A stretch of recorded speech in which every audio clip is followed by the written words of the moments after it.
Seguimos en Cosa Pública 2.0 y ya está con nosotros aquí en cabina, doblemente agradecidos. Son días de asueto para pues la mayoría de los diputados del Congreso, pero por eso doblemente agradecidos con Tonantzin Cárdenas, que en estos días de descanso se tome la molestia de acompañarnos aquí en cabina para hablar del tarifazo, esta puñalada trapera que podemos decir del gobierno del Estado a millones de usuarios que ya de por sí, pues, digamos, padecen un sistema de transporte público que ellos justifican que va creciendo, que va mejorando, pero aún así es deficiente, es de mala calidad, los condena a largos trayectos, a largas esperas, a muchos de ellos, y ahora, por si fuera poco, pues a que el poco incremento salarial que fue otorgado recientemente, pues prácticamente se va a ir a pagar el transporte público. El salario mínimo aumentó 13%, la tarifa del transporte público con este incremento de 9.50 a 14 pesos, 47%, es decir, 4 veces más prácticamente, poco menos de 4 veces más. Y Tonantzin Cárdenas, diputada local del Partido Futuro, estuvo como observadora en esa sesión que ocurrió el viernes pasado. Primero, gracias de nuevo, Tonantzin, ¿y qué opinas del aumento en general de esta decisión? ¿Cómo lo calificas? No hay nada que agradecer, es nuestro trabajo y lo hacemos con mucho gusto. Hay mucho que decir al respecto, ¿no? La verdad es que también es una decisión que hoy más que nunca nos refleja un sistema de servicio que no es público, ¿no? Estamos acostumbrados a decirle público, pero en realidad podríamos decir estrictamente que es más privado que público, ¿no? Y entonces yo creo que este es el reflejo tangible de no solo de la crisis de movilidad que vivimos, sino la necesidad urgentísima de replantear un sistema distinto, un sistema que nos permita mecanismos reales de participación ciudadana, no como el comité, ¿no? que a mí me parece pues una organización a modo de chocolate, pero creo que hoy más que nunca lo que tenemos de frente es, por supuesto, la organización popular, la organización civil y desde esta fuerza pública una propuesta que nos permita garantizar nuestro derecho a la movilidad, pero también con transparencia, con rendición de cuentas y con sanciones específicas a quienes incumplan las normas, ¿no? Porque yo creo que históricamente hemos tenido legislaciones o normas técnicas a lo mejor bien pensadas o muy bien hechas, pero ¿quién las sanciona? Claro. O quién hace que éstas sean tomadas en cuenta o que de no ser así, pues existan sanciones tangibles y para que las cosas mejoren y para que las cosas cambien, ¿no? Frente a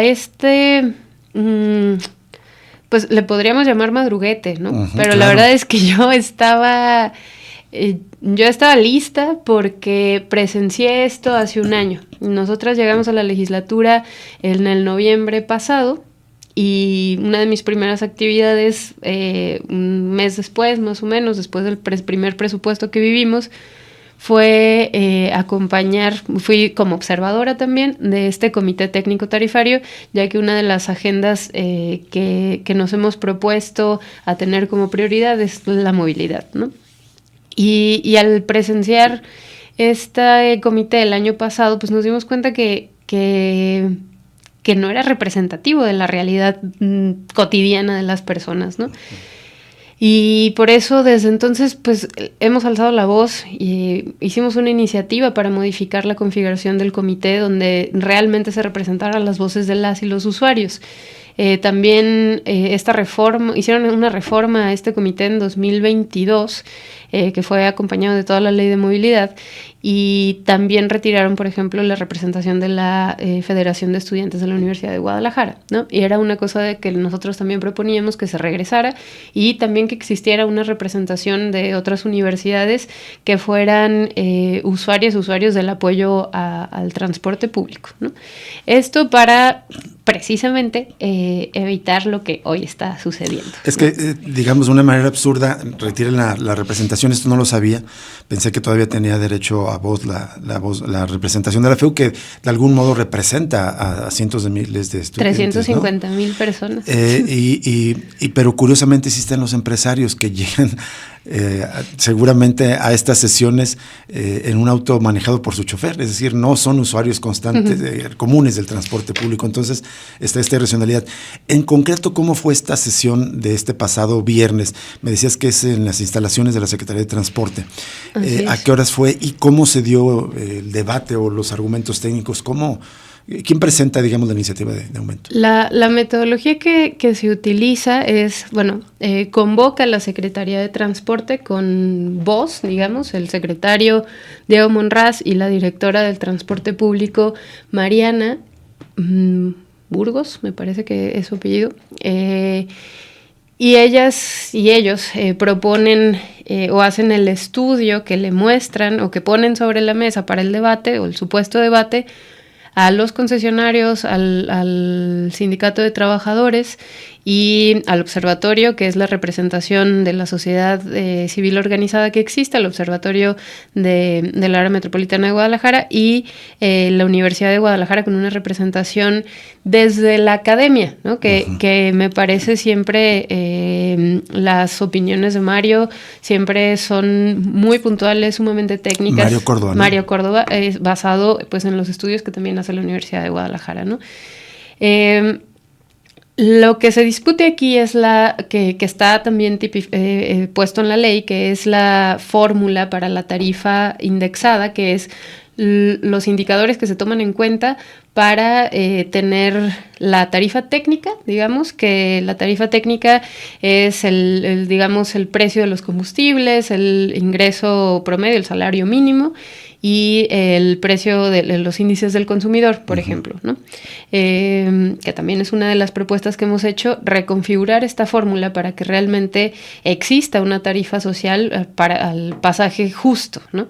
Nosotros creemos que no existiría o no existe aún tarifa social sin que se contemple, por ejemplo, el índice de pobreza y sin que se contemple, por ejemplo, el porcentaje destinado, el porcentaje de recursos destinado al transporte público por familia. Es decir, pues sería muy notorio si nada más usáramos 2 pasajes, o a diferencia de como hoy existe, que no existen los descuentos o pagos por transbordo, pues Hoy estamos invirtiendo una y otra vez hasta 6 pasajes diarios, ¿no? Claro. Por persona. Entonces, lo que se pone aquí sobre la mesa, digamos, también algo que a mí me llamó muchísimo la atención tiene que ver con la participación del IMEPLAN. El IMEPLAN es este instituto metropolitano que se encarga básicamente de hacer estudios, ¿no? Y uno de sus estudios o de sus tareas más importantes, pues es hacer la encuesta de satisfacción, entre comillas, del transporte público, sí. ¿No? Porque yo lo he dicho en diversas ocasiones, ¿no? Pues ¿en dónde encuestan? Porque tener calificaciones entre el 8 y el 8.5, ¿no? del transporte público, pues me pregunto a quiénes le preguntan, ¿no? O sea, claro. o en qué zonas están preguntando, porque si vamos a las periferias, esta calificación es muy lejana a la realidad. Volviendo a la sesión, Tonantzin, se presentó la propuesta, de acuerdo a las notas que he leído. De hecho, el comité presentó una propuesta de 13 pesos con 3 centavos, no sé la fracción, pero bueno, pero esa fue la propuesta. ¿Quién decidió que fuera 14 pesos? ¿Y qué siguió después? ¿Y quién? Tú fuiste como observadora. Aunque no tuvieras voto, ¿pudiste hablar en la sesión? No, yo no emití ni un solo sonido. No, porque, pues honestamente ya era una situación un tanto incómoda y o sea, yo pedí que abrieran la puerta porque la puerta estaba cerrada con seguro. Entonces yo pasé, pero pues tampoco iba a estropear ni hacer alguna grosería respecto a lo que estaba sucediendo, ¿no? Yo fui sumamente respetuosa, pero me parecía importante como representante popular pues ser parte de una decisión tan importante, sí. O al menos como observadora o testiga de lo que estaba pasando, ¿no? Creo que es parte de la congruencia de la labor del servicio público, pues estar presente en las discusiones que son de gran relevancia para la vida de la gente. Y lo que sucedió ahí fue, o lo que al menos muchas y muchos entendimos, tanto con compañeros del observatorio, la misma Fer, que estuvo ahí como representante de la Federación de Estudiantes, lo que se planteó fue, vamos a topar la tarifa a 14 pesos para que no suba en todo el sexenio, ¿no? Y dices, ok, ¿no? Eso suena prudente hasta ahí, ¿no? Y nos mostraron una tabla en donde se hablaba de que esa sesión estaba proponiendo aprobar un aumento del 7.72%.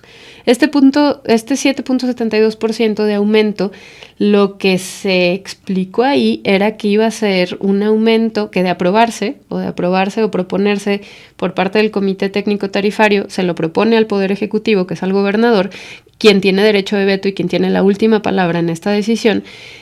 Lo que sucede es que promediaron los posibles aumentos de esta fórmula que les comentaba hace unos momentos, la fórmula hecha de la tarifa indexada, que le llaman, pero están promediando los siguientes 5 de aquí al 2030, ¿no?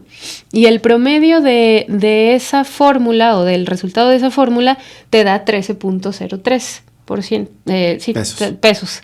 Y de este 13.03% le sumaron la tarifa indexada, que es el 1 punto algunas décimas y que es lo que les da 14 pesos. Yeah. Pero lo que realmente se aprobó en el comité es este aumento del 7.72% que todos entendimos, y incluso Mario Córdoba les preguntó en reiteradas ocasiones en la sesión si entonces el próximo año el costo iba a ser de 11 pesos, 11.50, ¿no? Uh-huh. Entonces, y contestó, sí, pero al final pues es el ejecutivo el que tiene la última decisión, entonces, pues ahí a lo mejor algunos pecamos de ilusos. Yo sí dije, bueno, no es tan descabellado que el aumento sea paulatino durante 4 años, 5 años, ¿no?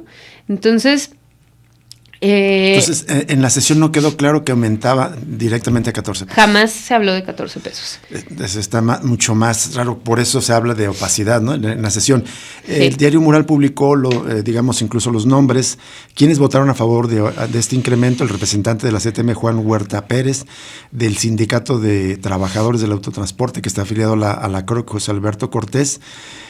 Otras veces, personas que supuestamente representan a los trabajadores, pero tampoco usan el transporte público, la mayoría de ellos tiene choferes también. El Fideicomiso del Sistema Integrado del Recaudo, Ricardo Verdín Espinosa, el empresario César de Anda Molina, representante del Consejo Consultivo de la Innovación, el Crecimiento y el Desarrollo.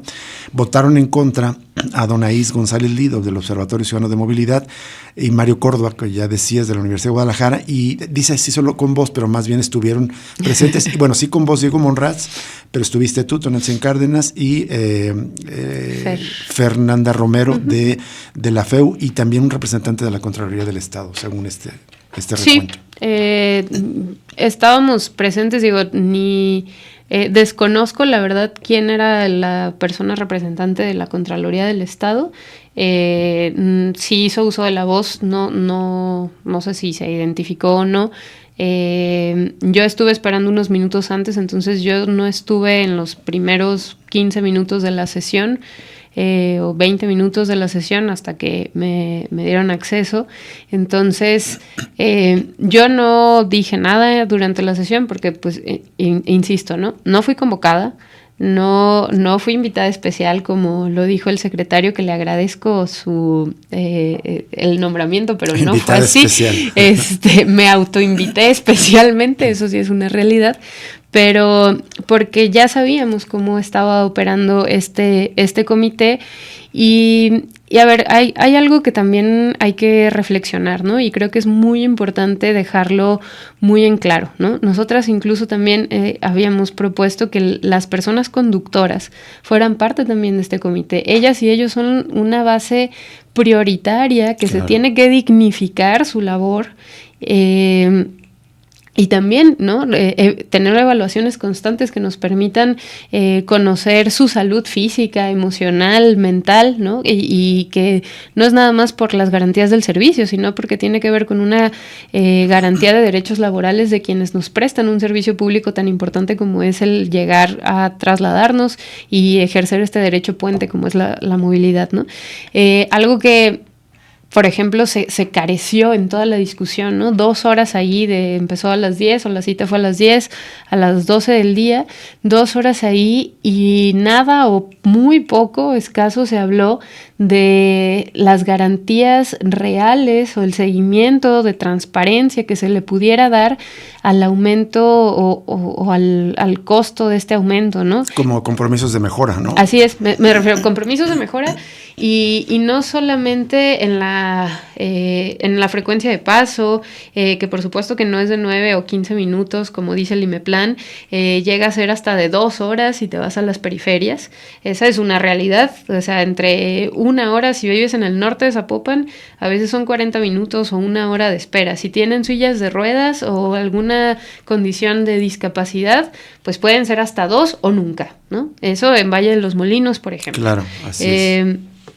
Es la frecuencia del paso, la seguridad de que las unidades, por ejemplo, en fines de semana no se van a ver reducidas o que a las 8 de la noche ya quizás no encuentres camión en muchas de las zonas, ¿no? Y también la trazabilidad de las mismas rutas, ¿no? Porque podrías tomar 1 o 2, pero en la condición que tienen las propias rutas, pues nos hacen... Nos condenan a tomar más. Pues sí, estás condenado a pasar más y más, sí. Tonatzin, vamos a ir a una pausa para identificar la estación y volvemos en esta conversación con Tonatzin Cárdenas, diputada del Partido Futuro, para seguir hablando de esto. Hay un aspecto muy importante, prácticamente después de anunciarse sale el gobernador como Salvador, como Robin Hood, a decir, no, yo les voy a poner 3 pesos. De eso vamos a hablar porque eso es muy problemático, todo ese subsidio. Vamos a la pausa.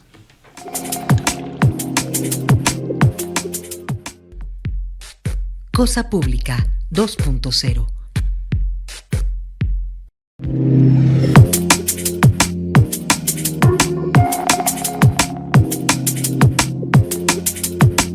Seguimos en Cosa Pública 2.0, estamos conversando aquí en cabina con Tonatzin Cárdenas, diputada local del Partido Futuro, sobre el tarifazo, esta medida pues traicionera, justamente en pleno periodo vacacional, a fin de año, pues claramente con el propósito de tratar de desmovilizar, de que casi no hubiera reacciones, de manera absurda, poco inteligente, pretendiendo quizás que la gente no se enterara. Por supuesto que está enterada, y tan es así que ya están convocadas 3 manifestaciones para protestar en contra del tarifazo, una el 2 de enero, otra el próximo 7 y la próxima el 10 de enero, entre otras. Vamos a ver si no ocurren más. Pero volviendo a la conversación, tras el anuncio del Comité Técnico Tarifario, salió el gobernador en un video a decir que esa tarifa no se podía sostener y que por lo tanto iba a hacer todo lo posible por subsidiarla, por ayudar a los usuarios, y anunció que mediante la tarjeta única que le llaman al estilo Jalisco, es decir, este sello distintivo de las políticas sociales del actual gobierno, bueno, y también clientelares, el que tenga esa tarjeta va a pagar solamente 11 pesos, es decir, un subsidio de 3 pesos. ¿Cómo ocurre esto y cómo estás viendo esta propuesta, Tonatzin Cárdenas, de un subsidio de 1,200 millones de pesos que al final lo presenta como una dádiva del gobierno cuando evidentemente es dinero de todos los jaliscienses? Sí, a mí me preocupan, o pondría sobre la mesa también para el debate público, ¿no? Algunas cosas. Una tiene que ver con... ¿Qué gobierno tenemos o qué gobernador tenemos que pisotea una y otra vez la soberanía del Congreso del Estado? Porque hace unos días, el 15 de diciembre de este mes, pues discutimos, analizamos y aprobamos el presupuesto, donde el subsidio era de 900 millones de pesos, ¿no? Este subsidio ya existía, era algo que se había ido, es a lo que ellos llaman tarifa social, pero que en realidad es un subsidio al costo de lo que realmente cuesta el servicio de transporte, y era esta parte que ponían en estos 9.50 o 10 pesos realmente que pagamos. Hoy, actualmente, o de aquí a abril al menos, el Estado subsidia con dinero público, no es ningún favor ni ninguna regalía de ningún gobernador. Claro. Tiene que ver con el dinero que todas y todos aportamos todos los días al Estado, ¿no? Y se estaban subsidiando, digamos, 1.66 centavos en cada uno de los pasajes. Este es el subsidio actual, ¿no? pero que salga a decir con esa tranquilidad. Y una vez más, ¿no? Digo, estamos en una sociedad o en un mundo repleto de crisis, donde todo urge, y que sigamos haciendo unas políticas en donde se trate de una simulación en las narrativas, pero en lo tangible no cambia la vida de las personas, al contrario de ello, pues las lacera, ¿no? Con este tipo de medidas, porque yo me pregunto con qué responsabilidad sale un representante del Poder Ejecutivo a decir una cosa de este tipo sin reglas de operación, hasta ahora no tenemos claridad de quiénes van a ser estos grupos, qué requisitos vamos a tener que tener para ser parte o no de este beneficio, porque y qué va a pasar con los compañeros y compañeras de grupos vulnerables que ya tienen o que acaban de pasar el proceso, ¿no? Adultos mayores que tuvieron que estar bajo el sol, porque también hay que hablar de esta brecha digital que pareciera que se olvida, ¿no? No en todas las regiones ni todas las personas tienen las condiciones de presentar sus documentos escaneados en una plataforma por una vía digital para ser beneficiarios de este subsidio, por ejemplo, ¿no? La tarjeta que ya existe de Al Estilo Jalisco, que es quienes tienen, ya sean estudiantes o personas con o pertenecientes a algún grupo vulnerable que tienen un subsidio de entre el 100 o el 50%, o los estudiantes que tienen solo 4 pasajes, yo también me pregunto si en esta medida o va a alcanzar el subsidio para viajes infinitos. Yo lo dudo mucho. Fíjate que y justo de eso quería preguntarte, digamos, hice cuentas muy rápidas antes de entrar al aire, a lo mejor me equivoco, habría que precisarlas, pero solamente números gruesos, 1,200 millones de pesos, eso implica que te alcanzaría para 400 millones de viajes, es decir, poco más de 1 millón de viajes al día. Cuando hay 3 millones, más de 3 millones de viajes al día del transporte público, es decir, alcanzaría solo para una tercera parte, insisto, son cifras que debería de revisar con cuidado, pero en términos gruesos eso. Es decir, no va a ser universal el subsidio por lo que acabe. Y la otra, si ya se subsidiaban con 900 millones de pesos, el 1.66 pesos de la tarifa, es decir, estos 1,200 millones son adicionales a los 900, es algo que está por aclarar, Tonantzin. Yo entiendo que sí, todo ha sido a nivel traducción, ¿no? Porque hemos tenido muy poca claridad, determinación, formalidad, profesionalismo en los comunicados constantes que hace nuestro Poder Ejecutivo, ¿no? Yo entiendo que son 300 más, porque el Congreso acaba de aprobar 900, y si él está hablando de 1,200... Otros 300. Yo asumo que también, insisto, todo ha sido bajo muchos supuestos, porque no tenemos claridad ni mucho menos ha habido un respeto a que exista un diálogo abierto, ¿no? Entre los diferentes grupos o entre autoridades o entre poderes, mucho menos, ¿no? Yo entiendo que son 300 más también, y eso sí, desde la soberanía que represento, regularmente cuando se diseñan los presupuestos públicos, siempre que se le pone más a una cosa, se le quita a otra, ¿no? Los gastos programables o el margen, digamos, siempre es muy poco, ¿no? Incluso esa fue mucha de la discusión que vivimos para que se hiciera más amplio el presupuesto para atención a las víctimas de desaparición. Entonces, si no había dinero, ahora sí hay dinero, y entonces me pregunto estrictamente, ojalá el secretario de la Hacienda Pública también pueda salir a darnos una explicación de dónde de dónde van a salir estos 300 más, porque si bien, que existe un subsidio, pero yo sí quisiera saber entonces de dónde va a salir ese dinero, claro, o a qué se le va a quitar, qué ajustes van a hacer del presupuesto que recién se había aprobado, ¿no? Estuviste esta mañana en la conferencia de prensa donde estuvo la presidenta de la FEU, Fernanda Romero, y representantes del sindicato de académicos, Natalia Juárez, entre otros. ¿Estás tú de acuerdo y, digamos, estás participando o tratando de convocar a manifestaciones en contra del aumento? Yo creo que cualquier organización popular hoy es más importante que nunca, ¿no? Creo que también nos decían, y pues nos van a acompañar a esta, aquella. Yo creo que todos hay que ir a todas, porque nos va a implicar o nos va a impactar en la vida de muchísimas maneras. Yo quiero preguntarles, por ejemplo, a los que pareciera que no, o quienes incluso no usan el transporte público, ¿no? Si se han preguntado cómo podría impactar su vida entre sus círculos sociales, ¿no? O en el ejercicio de sus actividades diarias. Por ejemplo, pienso en algunas empresas o en algunos negocios, si se han preguntado si quienes trabajan o colaboran, las personas trabajadoras de estos negocios, va a seguir siendo sostenible para ellas y ellos llegar a sus trabajos con esta tarifa, ¿no?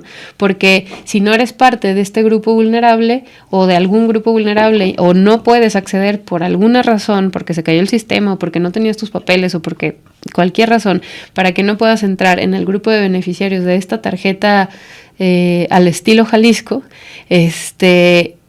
todos los demás vamos a pagar 14 pesos.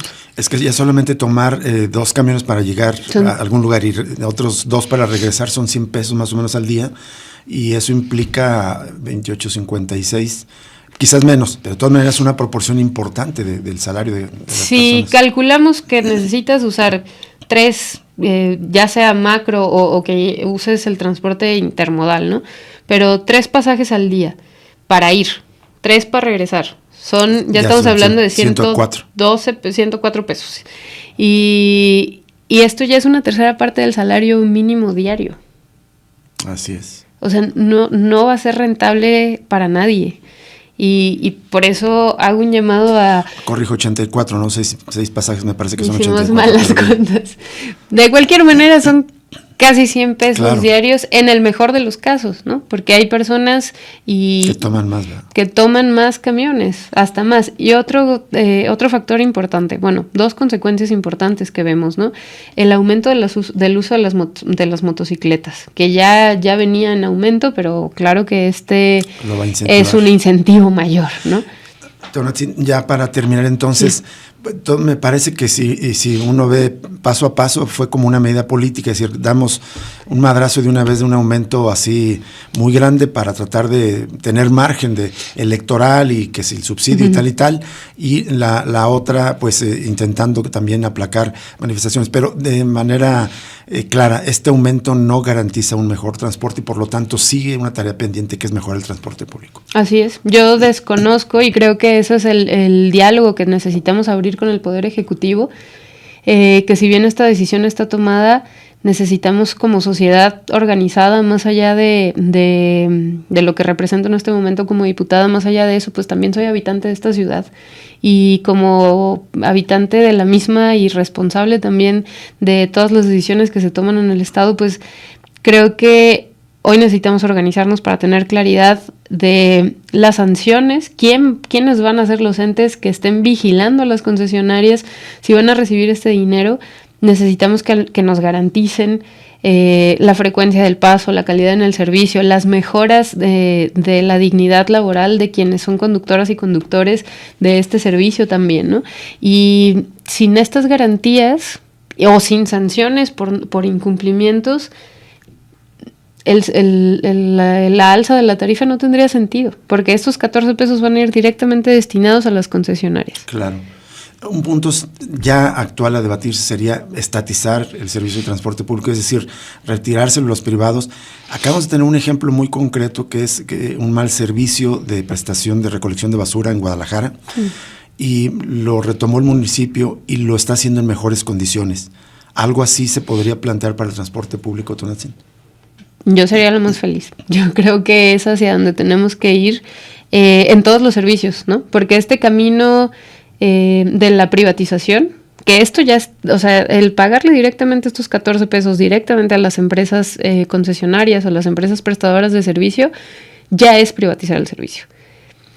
Yo creo que tenemos que migrar totalmente al lado contrario, porque lo mismo está sucediendo con el agua, ¿no? O sea, en medida de que sigamos dejando los servicios públicos en manos de privados, el Estado o la sociedad organizada tenemos menos facultades para exigir una mejora en el servicio y por lo tanto la garantía de los derechos, que es lo más importante que debería estar haciendo el Estado. Entonces yo creo que el Estado debemos construir juntas un modelo estatizado del transporte público y que así nos pueda garantizar una calidad en el mismo y por lo tanto también sanciones a quienes las incumplan. Claro, muy bien. Muchísimas gracias, Tonantzin. Es un tema que apenas está abriéndose el debate público, va a haber seguramente protestas sociales, entonces si nos permites más adelante seguimos en contacto Claro contigo. que sí. Muchísimas gracias de nuevo por estar con nosotros. Vamos a una pausa y regresamos con más información para cerrar Cosa Pública 2.0 de este lunes.